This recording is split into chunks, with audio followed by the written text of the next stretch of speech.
ప్రభుత్వ మహిళా డిగ్రీ కళాశాలలో విద్యా వారోత్సవాలు ప్రారంభం. సిఎస్ఆర్ నిధులతో నిర్మించిన మినీ ఆడిటోరియం ప్రారంభించిన నిర్మల జగ్గారెడ్డి, కూన వనిత సంతోష్. సంగారెడ్డి జిల్లా కేంద్రంలో ప్రజాపాలన ప్రగతి ప్రణాళికలో భాగంగా తెలంగాణ ప్రభుత్వం నిర్వహిస్తున్న విద్యా వారోత్సవాలు సోమవారం ప్రభుత్వ మహిళా డిగ్రీ కళాశాల సంగారెడ్డిలో ఘనంగా ప్రారంభమయ్యాయి. మే 11 నుంచి 17 వరకు నిర్వహించనున్న ఈ వారోత్సవాలలో భాగంగా తొలి రోజు సిఎస్ఆర్ నిధులతో నిర్మించిన ఆధునిక మినీ ఆడిటోరియాన్ని TGIIC chairperson Nirmala Jaggareddy, Sangareddy municipal chairperson Koona Vanitha Santosh ప్రారంభించారు. కార్యక్రమానికి కళాశాల ప్రిన్సిపల్ ప్రొఫెసర్ కె అరుణాబాయ్ అధ్యక్షత వహించారు.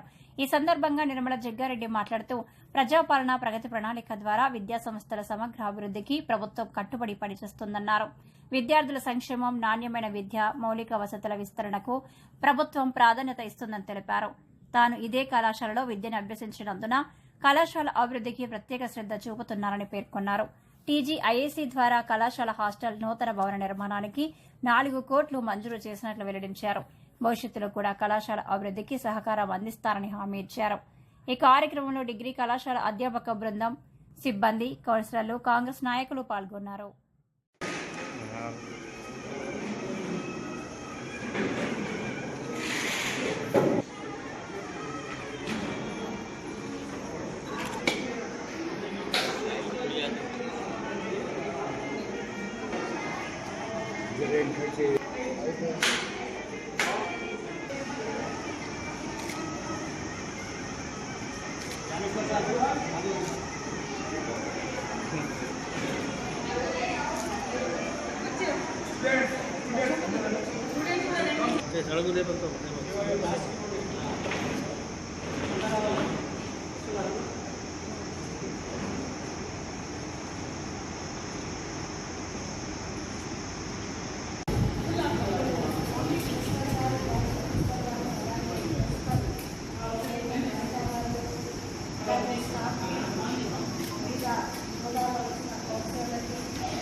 అది 99 రోజులు ఒక్కొక్క శాఖకు ఒక్కొక్క వారంగా మన ముఖ్యమంత్రి గారు ఏర్పాటు చేయడం జరిగింది.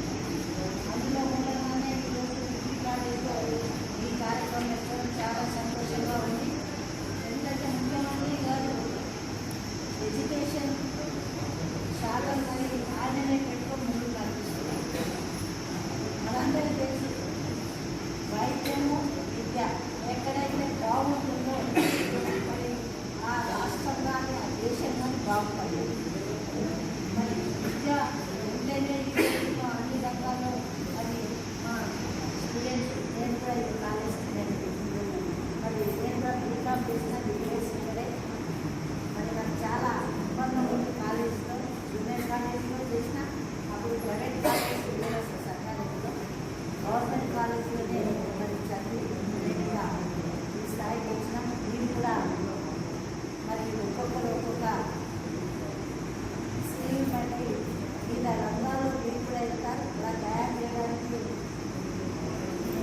లెక్చర్స్ అందరూ ఉన్నారు. మరి ఇలాంటి కాలేజీ చదువు చాలా అందరికీ ప్రైవేట్ కాలేజీలో వెళ్తే 2 నెలలకి 3 నెలలకి లెక్చర్స్ మారుతూ ఉంటాయి. అదే గవర్నమెంట్ కాలేజీలో మరి సీనియర్గా ఉండి పిల్లల్ని అసలు ఫేస్ రీడింగ్తో చెప్తారు. ఇప్పుడు ఏ సబ్జెక్ట్ చదువుకున్నాను, వీళ్ళకి ఎలా టైం తీసుకురావాలి, వీళ్ళకి ఎలా అర్థమవుతుంది అని వాళ్ళు మన తల్లిదండ్రులనే యొక్క లెక్చర్స్ పిల్లల్ని దృష్టి పెట్టి వాళ్ళని మరి ముందుకు తీసుకురావాలి, చదువులో మంచి మార్క్స్ వచ్చే విధంగా తయారు చేస్తారు.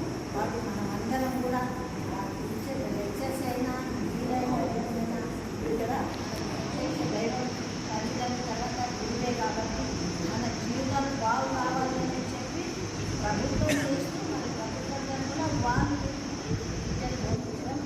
మీరు అందరూ కూడా మంచి మార్క్స్తో పాస్ అయ్యి కాలేజ్ మంచి పేరు తీసుకురావాలి.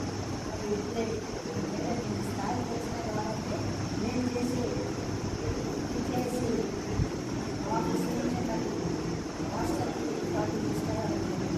మీరు కూడా ఇంతమంది ప్రతి ఒక్కరుగా మనం పుట్టిన ముందు చదువుకున్న స్కూల్ కాలేజీని మర్చిపోకుండా మనము కృషిగా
లేదు. ఎవరో టోపీ వాడే పక్కన బాబు పగలగొట్టారు, అది కూడా నేను పగలగొట్టారు. అది కూడా నేను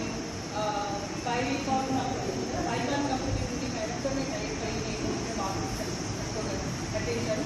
ఆ తర్వాత థర్డ్ది సో వచ్చిన తర్వాత ఇప్పుడు ఎవరైనా ఉమెన్స్ కలెక్టా మేడం మా గుర్తు అన్న స్థితికి నా ఉన్న 3 ఇయర్స్లో నేను తీసుకురాగలిగాను. ఇలా ఇంకొక ప్రిన్సిపాల్ కూడా నేను ఇప్పుడు ఉంటాను, ఒక సంవత్సరంలో నేను ట్రాన్స్ఫర్ అయిపోతాను. బట్ ఈ ఏదైతే ఈ ఎదుగుదల ఉందో దాన్ని ఒక వారసత్వంగా తీసుకొని ముందుకు నడపాలి. అప్పుడే మన డిస్ట్రిక్ట్లో అమ్మాయిలు ఎస్పెషల్లీ ఉమెన్ విద్యార్థులు చదువుకోగలుగుతారు. మెయిన్ ఏంటంటే రూరల్ ఏరియా నుంచి వస్తారు, ఎవరు ఇంతమంది రాదు. సో అందరికీ హాస్టల్ రూమ్స్ ఉంటాయి. నాకు సిఎస్ఆర్ పిఎం 5 కోట్లు శాంక్షన్ అయింది కేవలం 15 మాత్రమే. బట్ మేమేం చేశామంటే